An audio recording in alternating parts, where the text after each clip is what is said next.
हजूर, मैंने आपसे पूछा था कि जो हजूर सल्लल्लाहु अलैहि वसल्लम है, तो वो जब हम उनको वो पूछते हैं हमारा लास्ट प्रॉफिट कौन है, हम कहें हजूर सल्लल्लाहु अलैहि वसल्लम, तो वो कहते हैं कि हजरत क्यों लगाते हो अंतर? किसके साथ?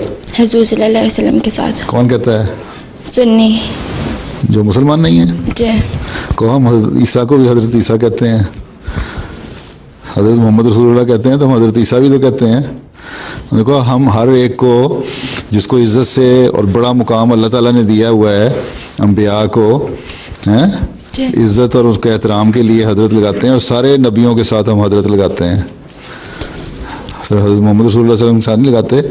हर वो शख्स जिसको अल्लाह ताला ने मुकाम दिया है इज़्ज़त का, इज़्ज़त से नाम बोलने के लिए हैं, अंबिया को हम ख़ास तौर पे हज़रत ईसा कहते हैं, हज़रत मूसा कहते हैं, हज़रत नूह कहते हैं, हज़रत आदम कहते हैं, हर एक को हज़रत ही कहते हैं। तो क्या तकलीफ़ है उनको? मगर वो मानते नहीं कि हमारे लास्ट प्रॉफिट हज़रत मोहम्मद सल्लल्लाहु अलैहि वसल्लम है। कौन नहीं मानता?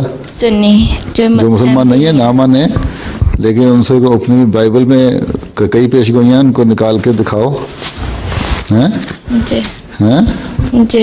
तुम्हें पता है, अगली दफ़ा निकाल के लाना वो पेशगोइयाँ जो बाइबल में पेशगोइयाँ अगले नबी के आने की, सल्लम की, बड़ा वादे लिखा हुआ है, फ़रान से आएगा, इतने हज़ार आदमियों के साथ आएगा, वो भी बड़ी वादे, और भी कई लाख आते हैं उसमें हैं जी।